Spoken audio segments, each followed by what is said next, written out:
So one of the things, I mean, there are a number of things I wanted to do today, but actually this one was triggered yesterday. Let me just, when I was talking to Michael, um, the decision exercise. One of the things that I want to do is online here to put up various exercises to show some of the more important things that we can do. And one of the most important exercises is called the decision exercise. I'm going to pull up what Mr. Gurdjieff says about it. Very briefly, what I found in, I keep on losing myself. What I found in the meeting notes, G.I. Gurdjieff, Paris meetings, 1943. So, I've titled it Decided in This Special State. And I call it the essence of the decision exercise because that's what it is. So he says first, and he's talking to someone. This is a transcript of a meeting where he was giving this advice to one of his students in Paris during the Second World War under Nazi occupation. First, you must learn to relax. Become quiet. Second, once that is done, think and give yourself the task of making a program to accomplish what you have decided to do. Of course, you will lose this state and you will again become the slave of your associations. But what you decided in this special state, take it as a task, as a service. Third, you must never believe in yourself in your ordinary state. You justify yourself. You believe in yourself, but you must not. You must not forget how you decided on your program, what state you were in. This is what you need. These three things are absolutely necessary. I can only answer you this way. So the three things: first, the relaxation. The second, to think and give yourself a task, to make a program.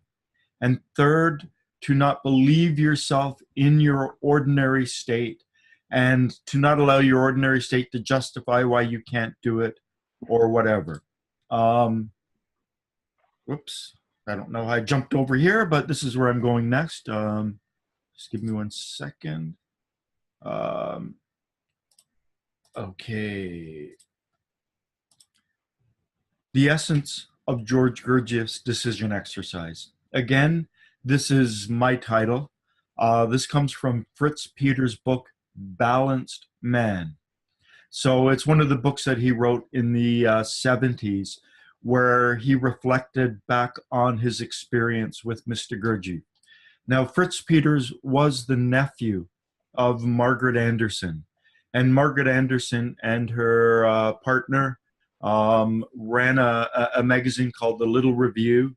They were actually charged with the obscenity back in, I think it was 1919, because they published James Joyce's book Ulysses in serial form in their magazine. And so they were part of the New York avant-garde. They moved to Paris, the whole writer circle. Jane Heap was a remarkable person.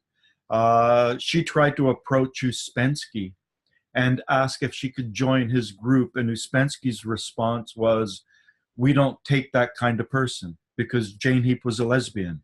And when she was in Paris, she met Mr. Gurdjieff, and he took her in, and he said that she came from a different planet.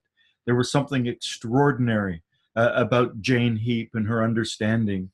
And he eventually told her to set up a group in England. She had a group in Paris, another one in England. She was in direct contact with Mr. Gurdjieff.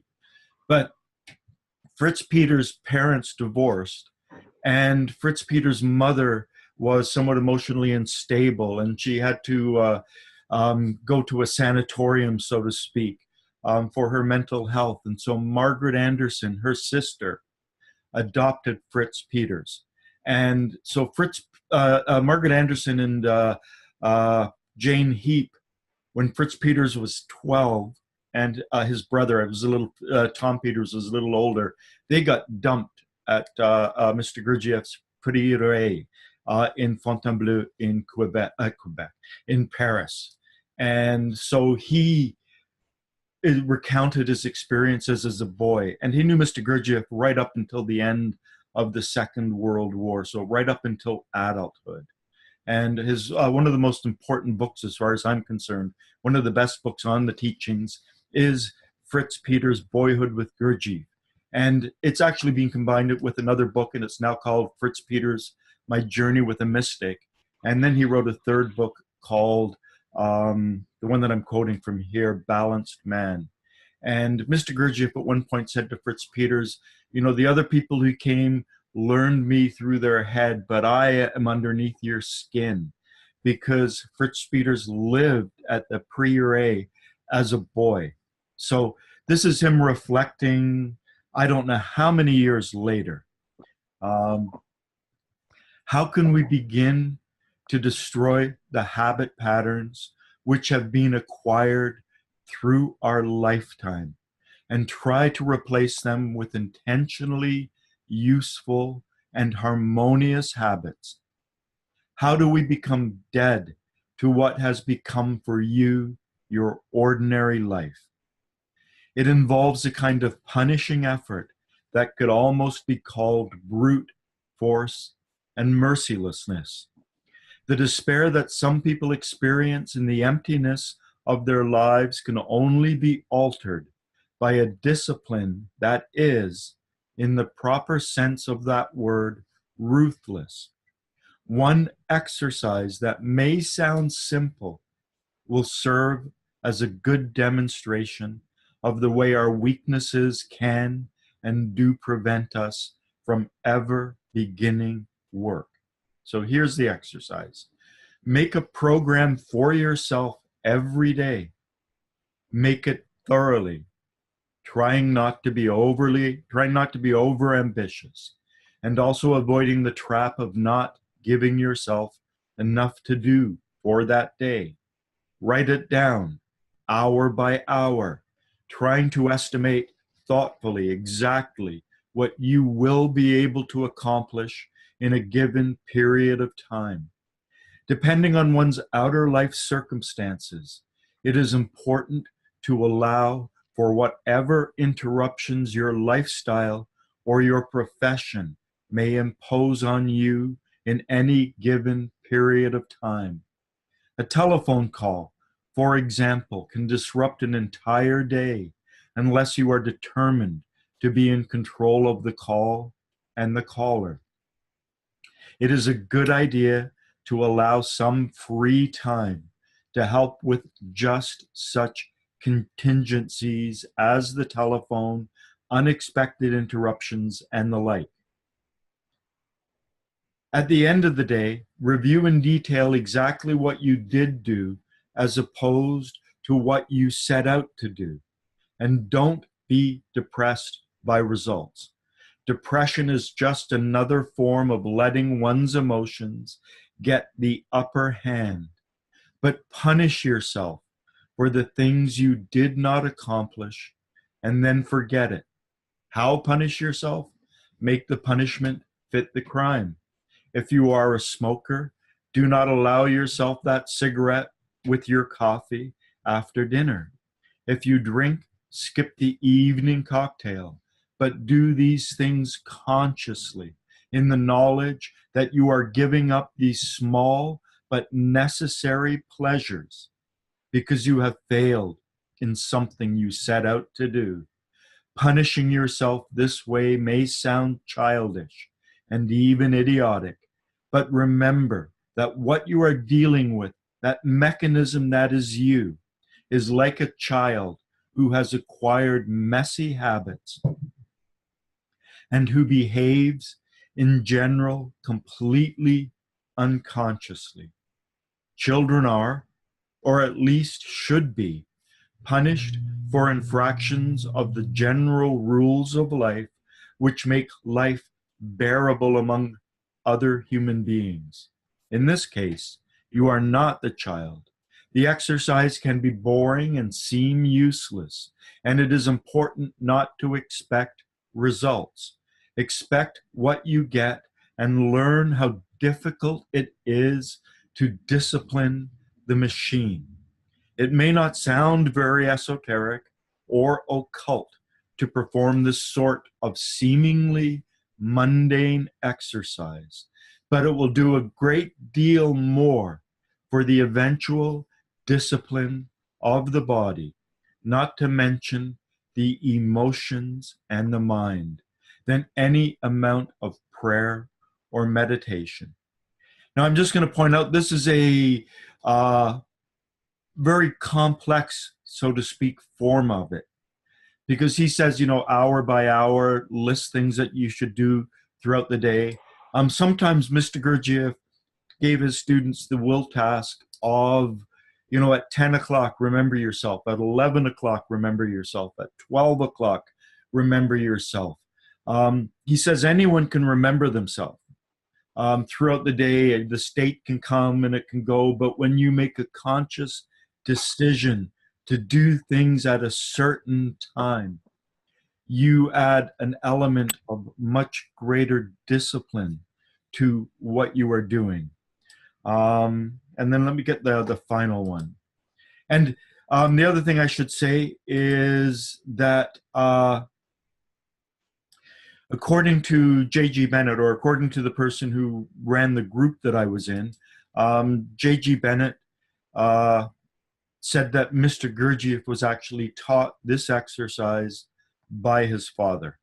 So it was something he learned as a boy to do. So this is the decision exercise as taught by J.G. Bennett. Number 1, during the day, notice something that needs to be done, something that takes not more than 10 minutes. Over time, you can take on larger tasks depending on the growth of your contact to the higher will. See the elements of the things you need to do, the task. Like a broom, hammer, whatever, and make sure these are available and how they will be set out. Do not do anything involving someone else. Do not let anyone else know what you are doing, that it is a special task. Do mundane things consciously, 1 a day if yes. So 2, after the morning sitting, ask what will be done. Answer yourself. 3, ask why this will be done. Answer. 4, visualize the task. 5, visualize and sense the task. 6, ask if it will be done and get a sense from above as to if it ought to be done. Receive the answer and do not do it if the answer is no.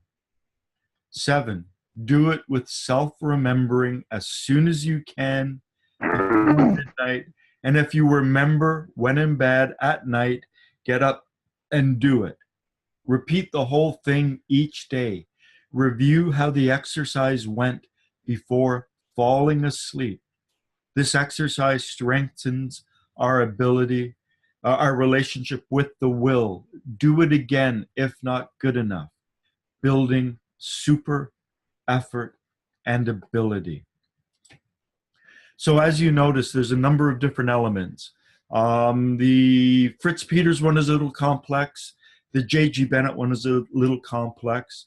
Basically, when we're in the meditative state, when we're in the collected state, which I've talked about, that's, where we keep our atmosphere still and tranquil and undisturbed, particularly in the mornings. If, they recommend that we sit, try to get into the collected state, keep our atmosphere within ourselves, really try to sense and inhabit our body, really do our best to self-remember. So to be aware of what comes in our visual field in an impartial way, to be impartially aware of sounds, of smells, of tastes, to be impartially aware of our body and perhaps our feelings in a very tranquil, still state.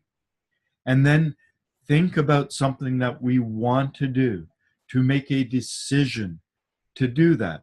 And then in that state, Bennett talked about the higher will, but Mr. Gurdjieff didn't. But in that state, we are accessing a different level of our being, and to think of something that we want to do. It could be as simple as reaching for door handles with our left hand, or putting our pants on with our left foot in, if we normally do it with our right foot. It can get a bit more complex depending on what you want to do. Fritz Peters recommended setting up a number of things throughout the day. And then you ask, Bennett made it seem like asking higher. It's really more like asking inwards, asking into the depth of your being. Is this an appropriate task? Quite often we set tasks and we set things that are a little too extraordinary or undoable or that are inappropriate.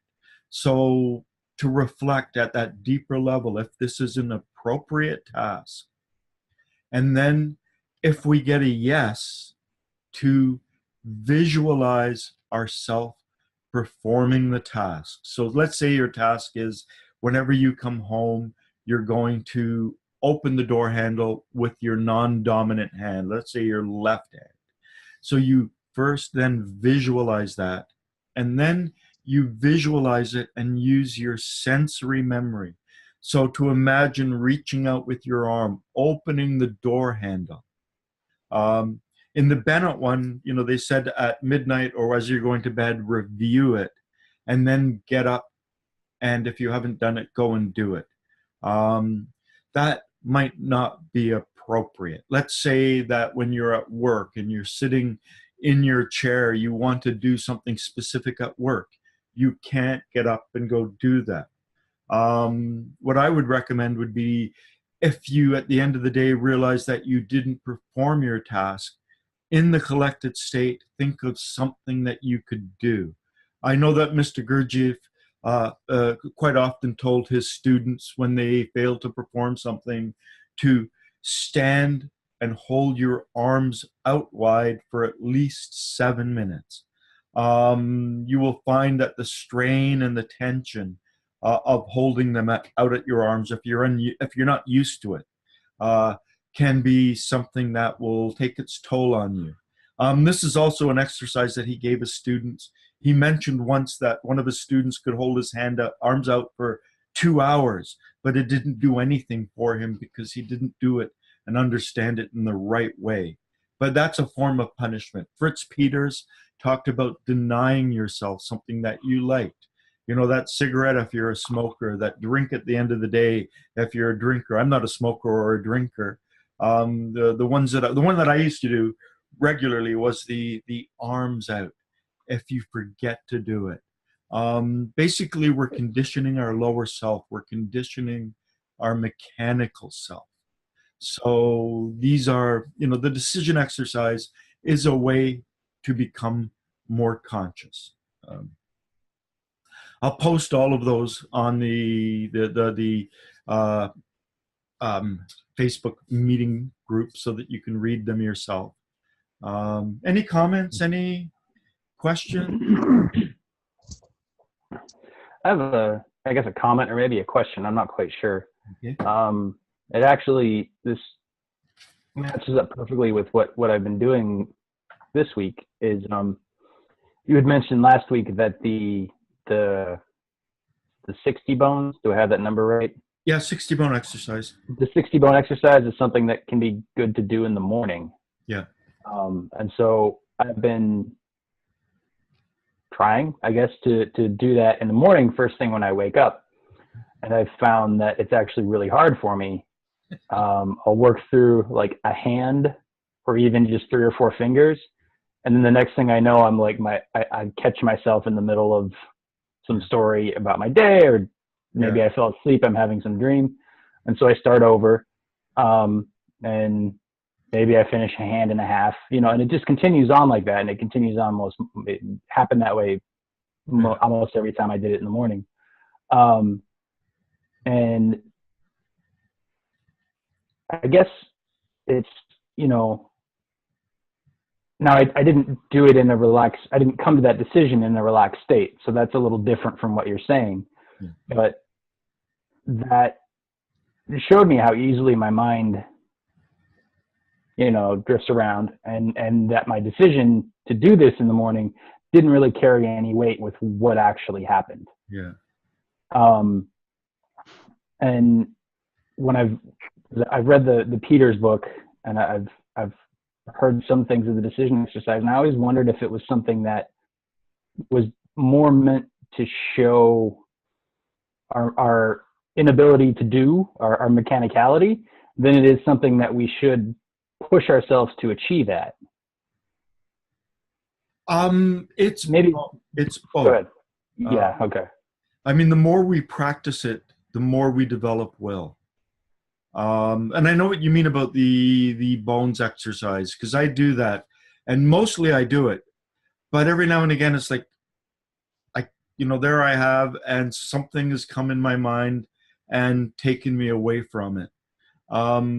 One way to counter that is to do something such as sit in a chair or whatever. Mr. Gurdjieff, talked about the power of sitting in a slightly awkward or at least unnatural position to help us remember tasks that we're doing.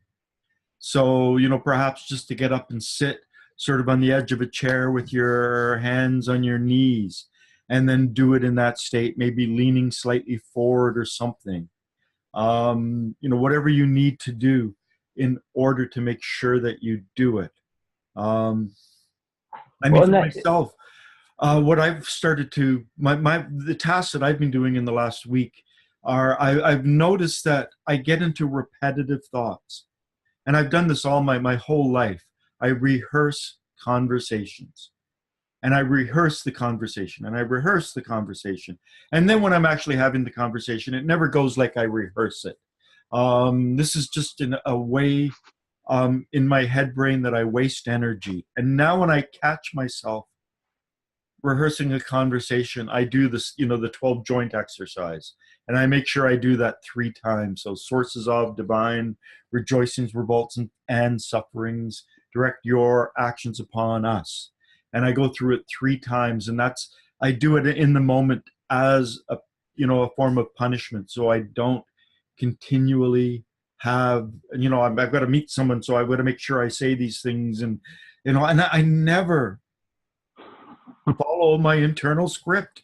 I mean, actually, I figure what I say is actually appropriate in the moment, but the idea of rehearsing it, maybe rehearse it once, maybe think through it twice, try to collect certain points I want to say, but looping around and around and around, it's one of the ways that I've noticed I waste my energy. So I just do that sources exercise 3 times because I can do it when I'm walking, when I'm moving, or whatever. So that's a way that I sort of, it's not really a punishment for myself, but it's a way of saying, no, stop that.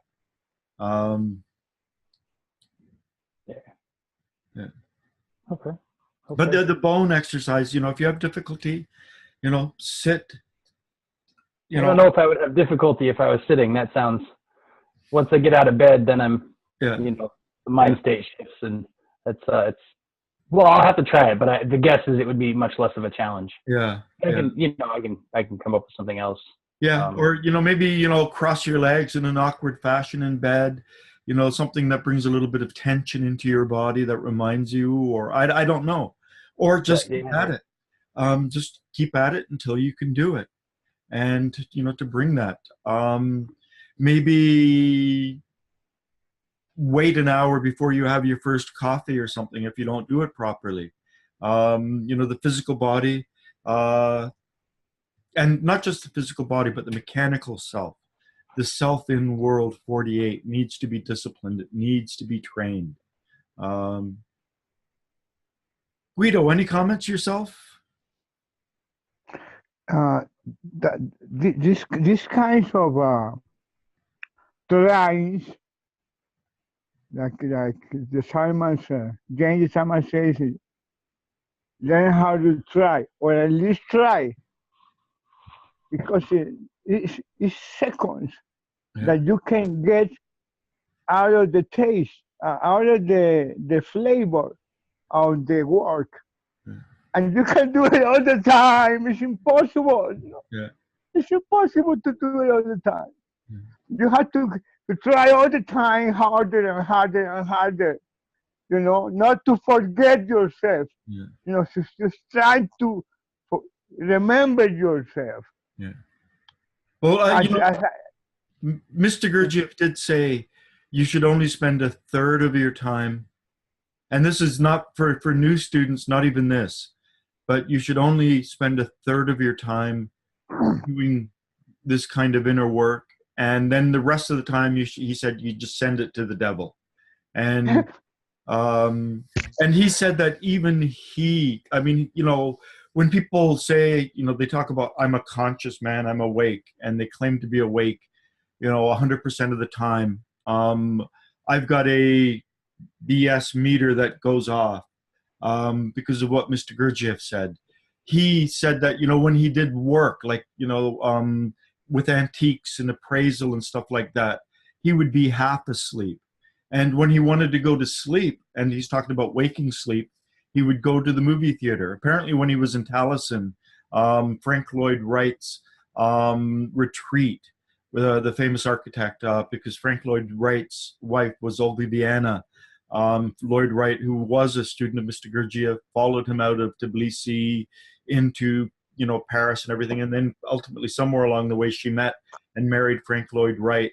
And there was a movie theater in that town, and Mr. Gurdjieff apparently loved to go to it, and he would go and just enter that state of waking sleep. So he wasn't conscious 24 hours a day, or at least while he was awake.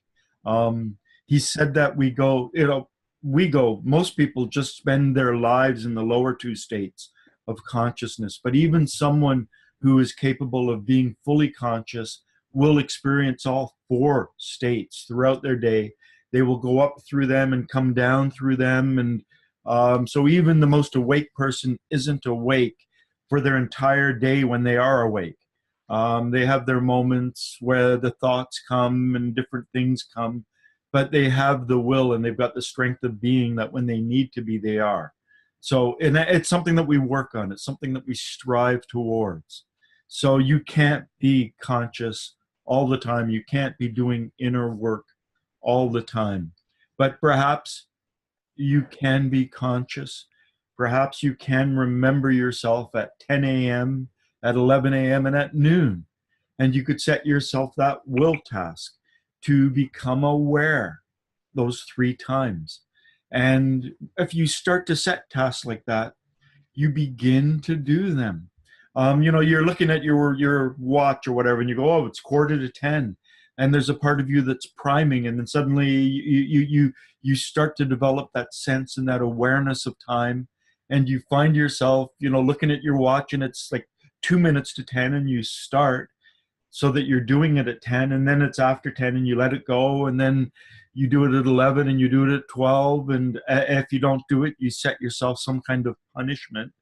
And this is punishing the mechanical, the lower self.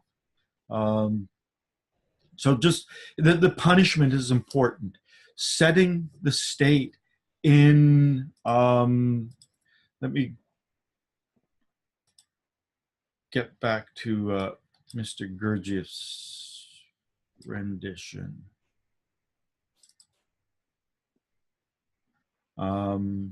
Oops. Just give me 1 second.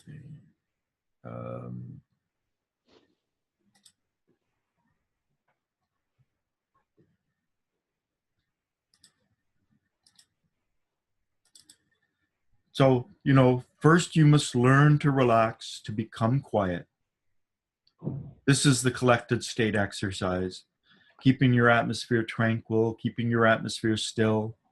Second, once that is done, give yourself the task of making a program to accomplish what you have decided to do. And then, of course, you will lose this state. You will again become the slave of your associations.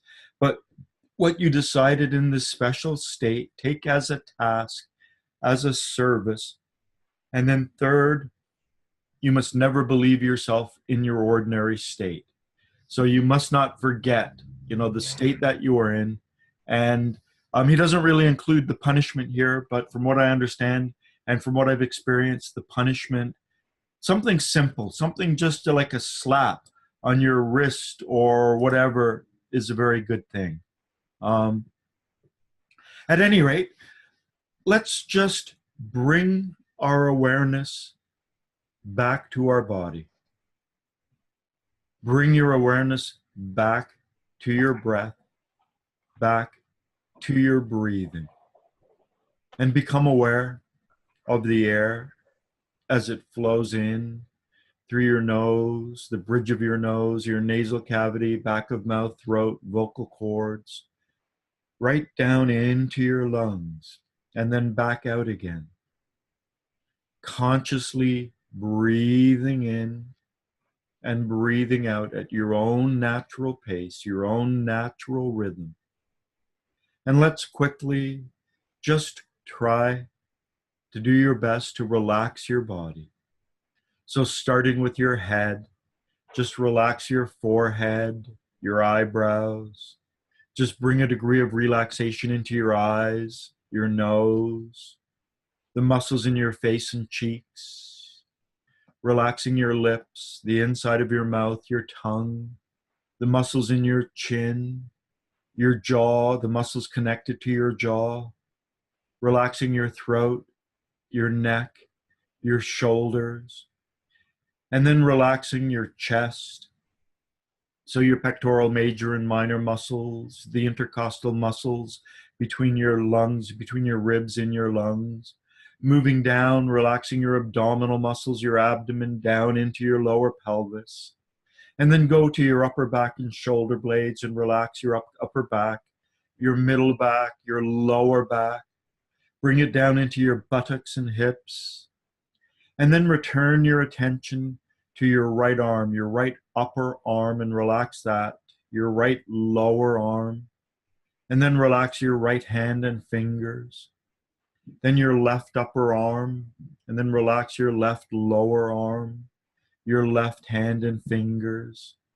And then relax your right upper leg, your right lower leg, your right feet and toes, and then your left upper leg, left lower leg, left feet and toes. And then with your breath, bring your awareness to the top of your head, and as you breathe out, relax your whole body right down to the tips of your toes. And then breathe into the top of your head and relax your whole body again down to the tips of your toes. And let's do this a third time.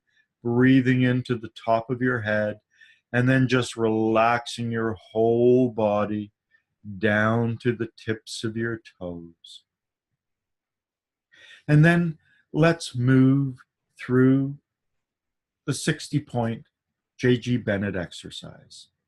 So just become aware, breathing in awareness and then breathing out tension to the right side of your forehead,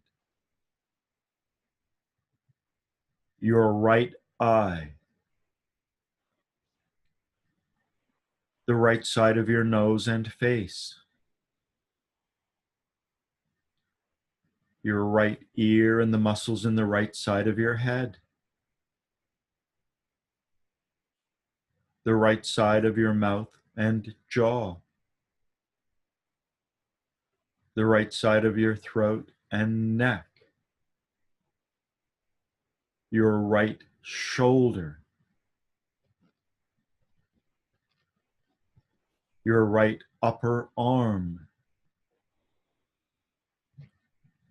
your right lower arm, And I'm truncating this slightly because I'm going to do another exercise after. So your right hand, the right side of your chest, the right side of your solar plexus and midriff, the right side of your lower abdomen, your right shoulder blade and upper back, your right middle back, your right lower back, your right buttock and hip, your right upper leg, your right lower leg, your right foot, your left foot, your left lower leg, your left upper leg, your left hip and buttock,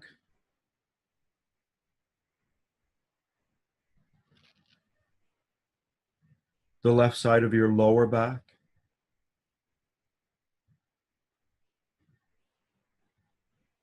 the left side of your middle back,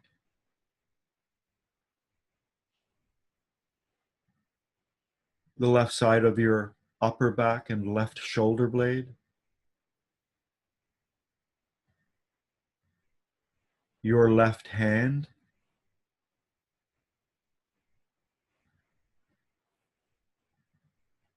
your left lower arm,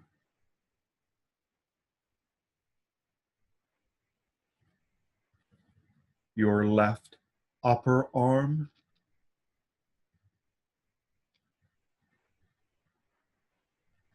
your left shoulder,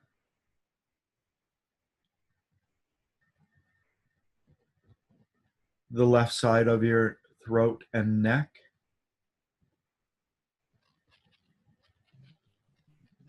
the left side of your jaw and mouth, the muscles in the left side of your head and your left ear,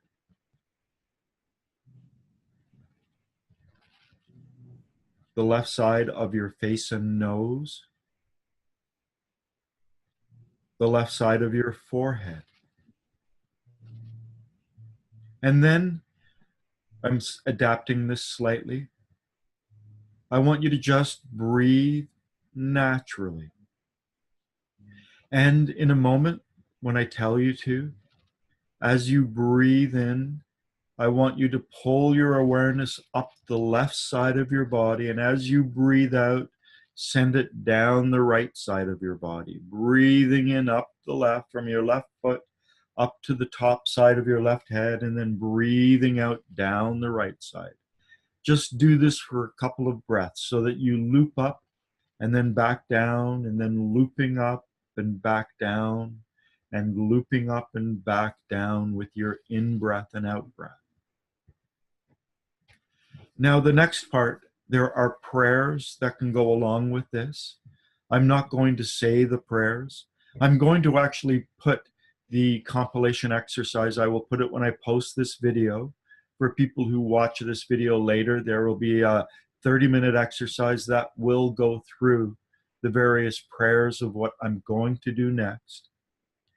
But I would like you to bring your awareness to the bones in your hands, fingers, feet, and toes. And I'm just going to show, we've got a bone from the tip to the first digit, for instance, of the thumb, a bone from the thumb into the palm, and then there's a bone inside. And the top part of our fingers are actually phalanges. They aren't bones, but we have two bones, and then the third bone goes right into the palm. So the third bones end about here in the palms, and we also have the same within our feet. So when I talk about the 3 bones, the third one is deep in our palm. So become aware of the 3 bones in your right thumb. And if you know the prayer, you can say the prayer.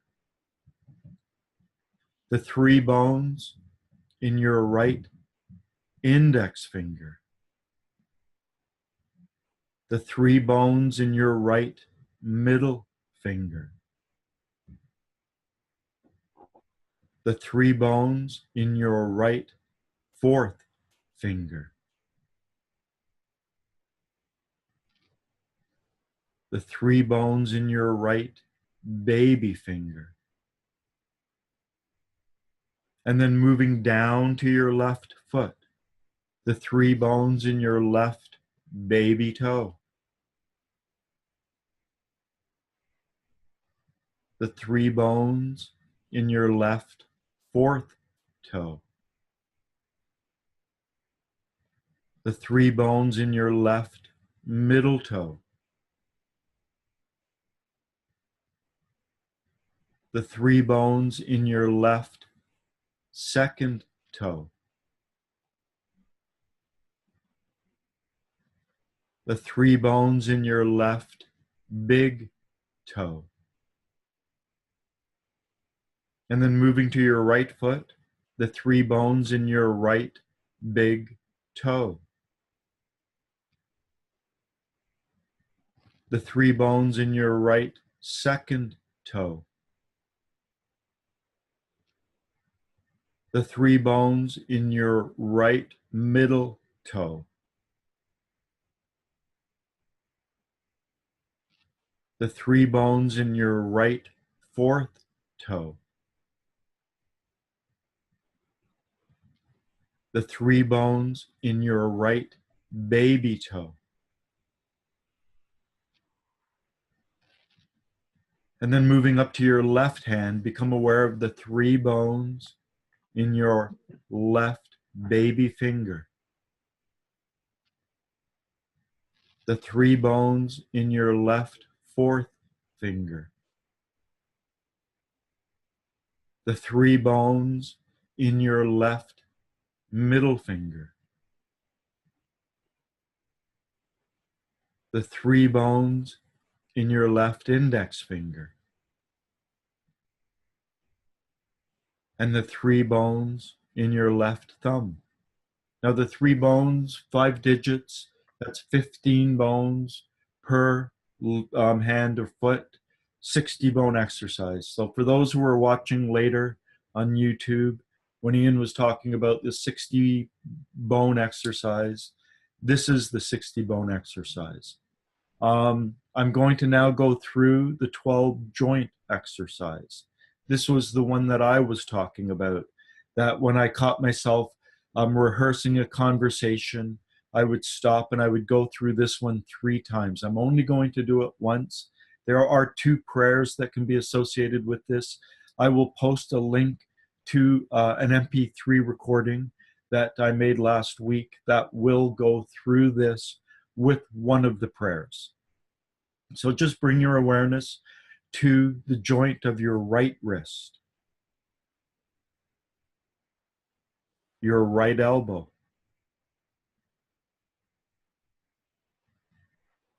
your right shoulder, your left hip,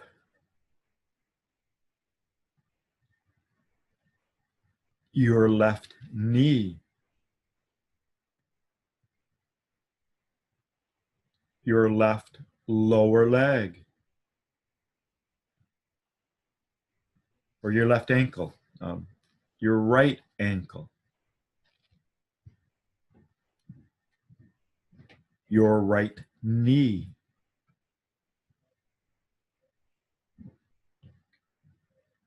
your right hip,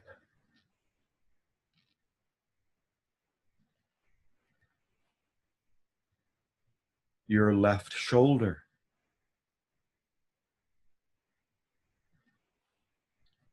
your left elbow,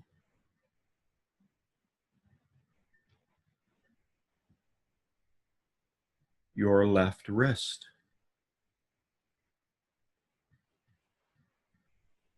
And then become aware of the collected state.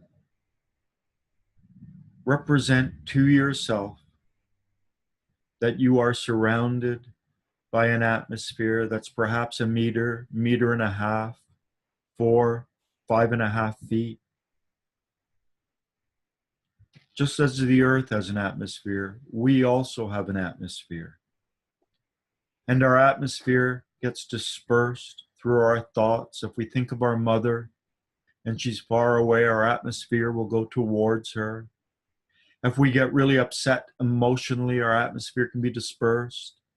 If we get caught up in, certain physical things, our atmosphere can be dispersed. So there are these elements, these layers of our atmosphere. There's a head-brain dimension. So this is the words and pictures, thoughts and dissociations. There's a body-brain dimension. This is our sensations, a feeling brain dimension, our feelings. So just keep your atmosphere calm. Keep your atmosphere collected. This calm, collected state, keeping your atmosphere still, imagining perhaps it's like a tranquil pond without any movement, still, quiet, calm. This is the collected state that we should be making our decisions in when we do the decision exercise. We should do some kind of relaxation exercise, some kind of inner work, and get ourselves into the collected state so that we can then set some kind of a will task for ourselves, some kind of a decision to do something that will require our conscious awareness, that will require a higher will, something deeper, more profound in ourselves to come into play. Now, something else that's important that I've gone through in many of the earlier videos is breathing. There's a way of consciously breathing in the active elements in the air that we really need for higher work. Mr. Gurdjieff said, we need a tiny bit of gold to make gold. This is an old alchemical law. And alchemy is really our own transformation. And if you don't have certain higher substances within yourself, you won't be able to do a lot. So this is also essential in a respect for the decision exercise, because in the decision exercise, we want to step into a higher state. We want to momentarily become more conscious. And if we don't have the active element already within us, we can't become more conscious. And one of the ways, there are other ways, but this is the easiest way and the most profound way, is to put ourselves in the collected state, to get ourselves very calm, to have our atmosphere very calm, to feel very tranquil, and then to become conscious of our breath, to become conscious of our breathing. And as we breathe in, we represent to ourselves, we imagine, that is, it's a head-brain activity. We imagine breathing in higher particles, active elements in the air we breathe. We imagine, represent to ourselves that we are breathing them in. And then as we breathe in, we become aware of our lungs inflating, of our ribs, our lungs expanding. This is the body brain. And then as we breathe in, if we can try to smile with our eyes, if we can try to bring a little smile to our face, if we can represent a degree of joy, a degree of a higher emotion, we involve the body brain. So by representing and imagining that we're breathing in the active elements, we are invoking and using our head brain by becoming aware of the sensation of our lungs expanding, bringing the air in, we are involving our body brain. And then by particularly, especially if you can smile with the eyes, there's a ribbon-like muscle that goes around the eyes. It's involved in squinting. So when we squint, the orbicularis oculi, the little circle eye muscle, it's involved in squinting. If you can smile with your eyes, particularly with this muscle, you will automatically bring a tiny degree of joy into the process. 10% of the population can do this automatically. The other 90% of the population have to learn how to smile with their eyes. And there are exercises like putting a book or something and looking into a mirror and getting to the point where you can see yourself smiling with your eyes. But to somehow bring an element of joy or delight, I love the word delight, D-E, of in French and other languages, and light. Delight, of light, some joy. So breathe in with all three brains, representing breathing in the active element, sensing your lungs, and perhaps smiling with your eyes. And then as you breathe out, again with all three brains, imagine breathing out a gray fog, getting rid of waste products, representing this to your head brain, the imagination of the gray fog, sensing your lungs deflating, pushing the air out, and again, perhaps with that smile in your eyes, imagine, sense, feel that something within the air remains within yourself. So breathing in with all three brains, and then as you breathe out, imagine something remains within yourself. And as Mr. Gurdjieff said, where it goes, how it goes, that's its own business. We don't worry about that part. We just represent breathing in the active elements to ourselves, sensing our lungs inflating, trying to bring that joy in. And then as we breathe out, representing with our head brain a gray, foggy waste, sensing our lungs expelling the air, and that feeling, that joy, and imagining something remains.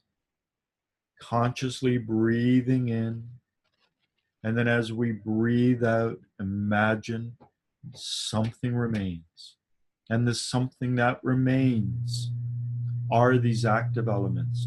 They are these higher substances that we need for our inner work. And to put ourselves in the collected state, to quieten ourselves down, to do inner work, will allow us to enter into the state where we can digest and bring these elements into ourselves. We cannot breathe these active elements into ourselves if we are disturbed, if we are agitated, if our atmosphere is not tranquil, if we're upset at someone, or we're in a state of identification or whatever. We need to do it when we're in this collected state, when we've relaxed our body. It's a good idea to do it towards the end of any kind of inner work you may have done. It's a good idea to do inner work in the morning. So again, represent to yourself that you are surrounded by an atmosphere, a meter, meter and a half, 4 to 5.5 feet perhaps. Imagine this atmosphere still, tranquil, that the inner work that we did, the going down the one side of the body, up the other, the 60 bone hands and feet exercise, the 12 joint exercise.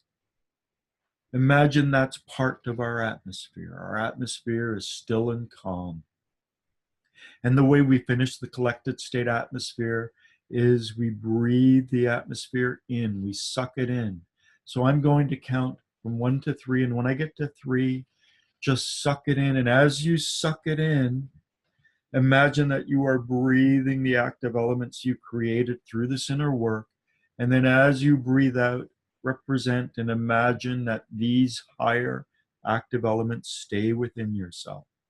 So imagine this atmosphere around you, tranquil, still, calm, and then 1, 2, 3, suck it in. And then as you breathe out, imagine it stays within you. And all kind of inner work like this, it's always good to say, may the results of this exercise, so repeat that in your mind, may the results of this exercise be transubstantiated in me.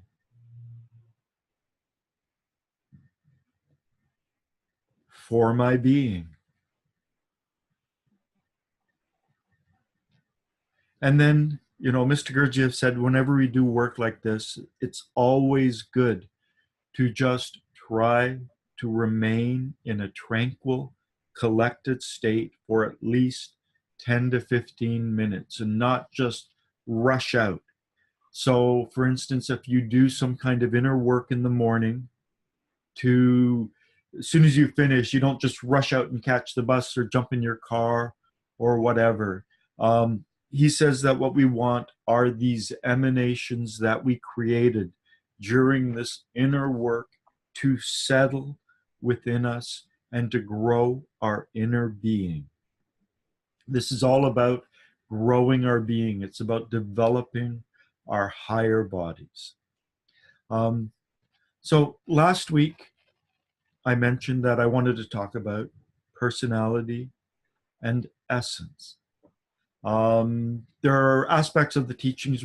So far, I've really been focusing a lot on the inner work. And this is also inner work. Mr. Gurdjieff said that there are two dimensions of ourself. One is actually a higher aspect of ourself. Our essence is higher than our personality. And he defined personality as is what is not our own, whereas our essence is what is our own. Personality comes through education. There are people out there who are pure personality. They are pure, not pure, but almost pure, what is not their own. And there's very little, they've taken very little time to nurture and grow what is themselves. There are certain professions, for instance, that really try to train their people to become personality. You ask someone, who they are, and if they say, doctors, lawyers, police officers, particularly, those are very, very personality-oriented professions. People are taught to think, I'm a doctor, I'm a lawyer, I'm a policeman, when in truth, we are none of these things. There's something different, something truer, something more essential about who we are. And years ago, when I was working through this idea myself, I used to do these thought experiments.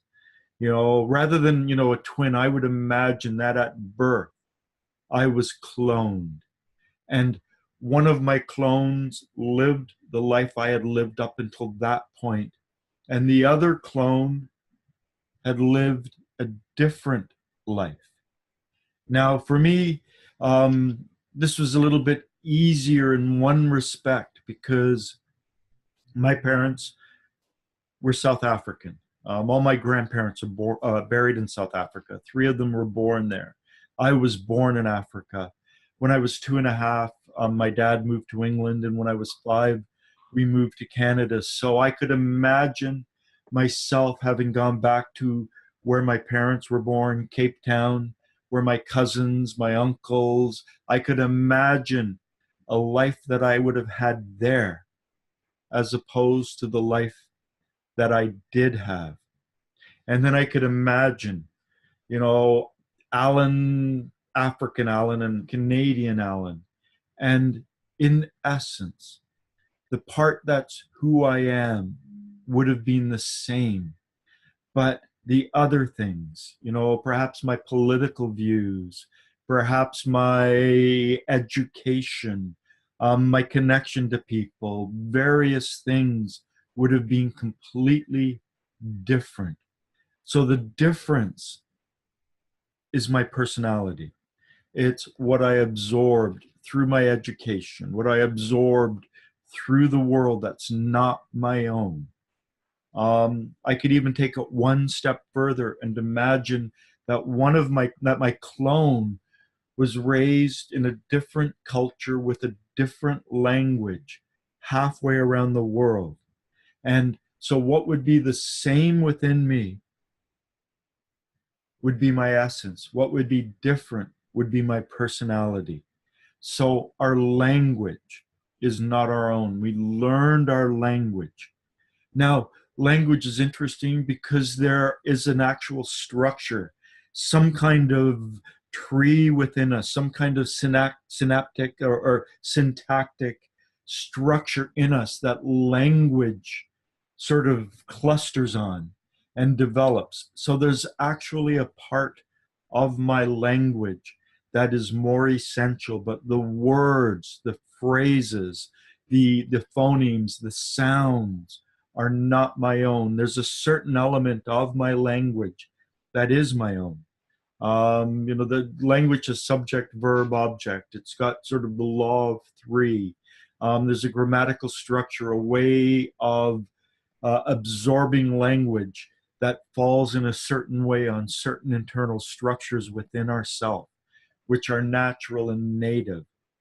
Another way I thought of this is imagine that we are gardens and that there are plants that are native to the garden, and then there are seeds that flow in over the fence and land in the garden, and they grow in the garden. Those seeds that come from outside represent our personality.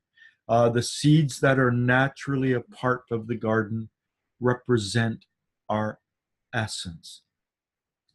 Now it gets a little bit more complex than what I've been saying, because it's not that personality is bad, that personality is evil.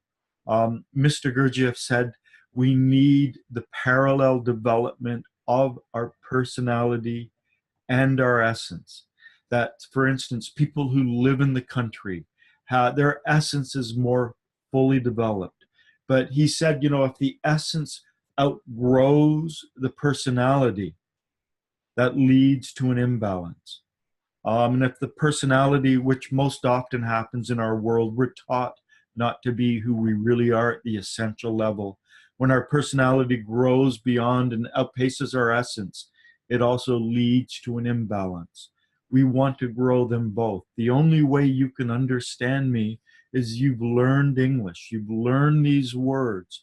The only way we can communicate is through the personality. That's where we connect with other people. So personality is not evil. It's not something that we have to get rid of. Unfortunately, it's active. And, we have active, passive, positive, negative. And our essence should be more active and our personality more passive. Now, in terms of the metaphors that I've used, there's also something that's a little bit of a distortion, because like the garden, like the native seeds, we can cultivate our essence. And so, me as opposed to African me, I have cultivated my essence, particularly in Canada, particularly since I've been involved in the Gurdjieff work, in these teachings. I have been deliberately doing my best to cultivate my essence. Perhaps if I had stayed there, my personality might have overwhelmed me. I might not have stepped on the mystical path. I might not have had those childhood experiences that were necessary for me to develop a magnetic center and become who I am. So my personality may have overtaken myself, and my essence could have stayed in a very primitive fashion. So what we want to do is we want to, in terms of active and passive, we want our personality to become more passive, but we also want to cultivate our essence. Now, Mr. Gurdjieff talked about some qualities of our essence. And these qualities, they get misrepresented, they get misunderstood, they get abused and taken away. But he talked about things such as love, hope, and faith. These are seedlings that we should be cultivating from within. Also, another one is conscience. So this gives you some kind of an idea of the quality or what essence is sort of like. So essence isn't the words. It isn't the sort of outer structure. I was also actually lucky in another respect, because I realized how ephemeral things are. I was born in a country. I was actually born in the Federation of Rhodesia and Nyasaland. That's what my birth certificate says. The country I was born in no longer exists. It's actually now 3 countries. So on my passport, it says I was born in Zambia, but Zambia did not exist when I was born. That's a human invention. It doesn't exist. It only exists in the human mind. To the lions, to the antelope, to whatever that would cross the borders, they wouldn't see the border. I went to a high school in Toronto, in Etobicoke, in the northwest of Toronto, that no longer exists. The building's still there. It's still a high school, but it's not my high school. It lasted for 7 years, and then it was a state school, so it was a public school, and they sold it to the Catholic school board. So it's now a Catholic school. So the physical structure is still there, but it's got a completely different name, completely different history. You'd walk into it now and you see pictures of students and whatever. They're all students who went to the Catholic school. It's like the school that I went to was in that building, but it no longer exists. And personality, a lot of what personality is things that we imagine. I like to use, a squirrel test, or I used to call it the tulip test because my daughter had a rabbit called Tulip. If an animal sees it and if an animal can recognize it, there's a reality to it. But there are so many things that only exist in the mind of human beings and nowhere else in this entire universe. That magical border just south of where I am, a few miles, right down at the bottom of Lake Ontario, one of the Great Lakes. There's this imaginary line that runs in the very middle of the lake. And on this side, it's Canada, and on that side, it's America. The fish that swim across that border don't see that border. That's a collective hallucination. It's an unreality. So to say I'm a Canadian is to empower my personality. I'm not a Canadian. I have a Canadian passport. I live in Canada. I speak with a Canadian accent, but that's part of my personality. That is something that's really alien to my true essential nature, to who I really am. There are so many things. If we begin to think about our life, what is real about us? What isn't real? I live in Toronto. Toronto is not real. Toronto is a name, it's a collective hallucination. But there are roads here, there are sewers, there are electrical wires, there are objective things that really exist that we can look at, and we can talk about, a cluster of roads and buildings and whatever. So there is something that is real here.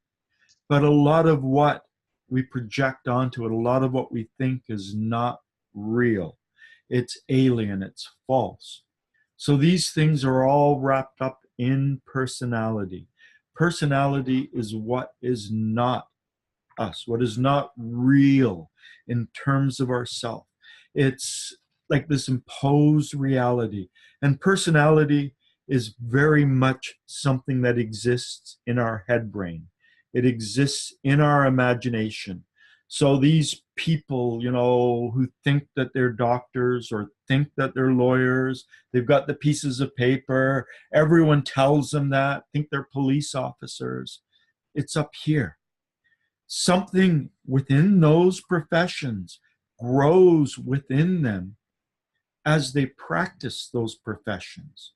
There are essential qualities that they develop. Some of them are good and some of them are bad. Our essence can be bad. It's not the pure good phenomenon that it's made out to be by some people in the teachings. This is why I say In Search of the Miraculous, or Fragments of an Unknown Teaching by P.D. Uspensky, is the best introductory book to the teachings, but he makes the essence seem like promised land, and it isn't. The essence can have a certain degree of darkness and warped and various different things with it. So first, we learn to distinguish between what is not us, between our personality, and it's a lot of the head brain ideas and thoughts, and what is essential to us, what is true of us. And when you think of something like love, hope, faith, conscience, it gives you an indication of what is true within us. But we have to also cultivate our essence, because our essence can grow in the wrong way. It can be limited. It can be malnourished. It can be malformed. So our essence isn't necessarily good. It can be. And here, Catherine Hume, in her notes that she made called Conversations with Gurdjieff, she said that Mr. Gurdjieff told her that it's not really our essence. So what, as I shouldn't be identified with my body, it's not my body. My body is made of the earth. It's made of the elements of the earth, the iron and the minerals. And without feeding and without taking those elements, I would not have a body. I would die. So to not be identified with our body, he told her that it's not our essence. It's really human essence. So if we can imagine a lake, like Lake Ontario, and taking a drop out of the lake, and then the drop will eventually return to the lake, but taking a drop out of the lake, and we are, and our essential, our self at the level of essence is like that drop, and then we can nurture it and cultivate it. But he also said we should not become identified with our essence. And to get a little complex, Mr. Gurdjieff talked about, you know, levels of transformation, levels of energy. Personality is a part of ourself in World 48, which is a very mechanical, habitual, automatic energy. Essence is ourself in World 24, so it's under half the laws. It's twice as intelligent, twice as refined, twice as vibrant as our personality. So it stands a whole order or level above our personality. And the level of essence, World 24, is the level of mindful awareness. So one way we grow this aspect is to become aware, mindful of our breathing, to become aware of our body, to become aware of the 60 bones or the 12 joints or whatever. That's working and developing ourselves at that level. But there's a level higher, World 12, the real I, the witness, the observer. That's what we want to awaken. That is truly who we are at a deeper level. And for most people, it's like they're just a single cell, and we can grow a much bigger dimension of ourselves at that level. And that level is beyond identification. It's beyond the misuse of certain energies. And so when we open and develop that level, we begin to become who we really are. So we have personality, we have essence, and then we have the real I. And it's important to understand them as different levels, different orders of our being, different levels of energy, different levels of materiality, and to begin working with them. So in the beginning of the work, to really ask yourself, what makes up me? What is real in me? If I was, cloned at birth and halfway around the world with a different language and culture, well, language, culture. What else would be different about me? Probably my education, the schools I went to, perhaps my understanding of relationships, if it was a very different culture. To begin to think about the things that we've absorbed from the world in order to help us interact with the world and connect with other people. Because without personality, without language, without words, we would just be we would live in isolation. We wouldn't develop, we wouldn't connect, we wouldn't have society and culture and social interactions. What is native to myself?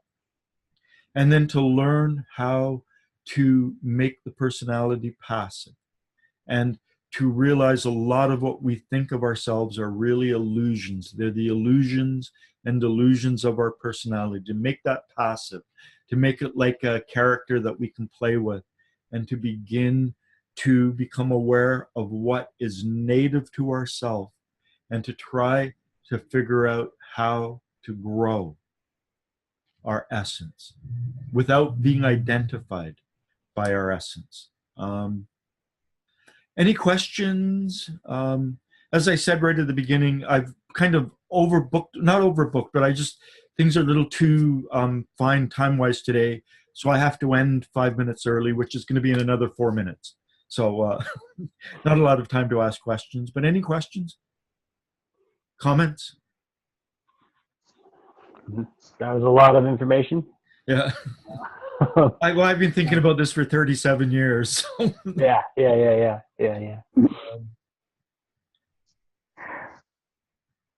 No, Okay,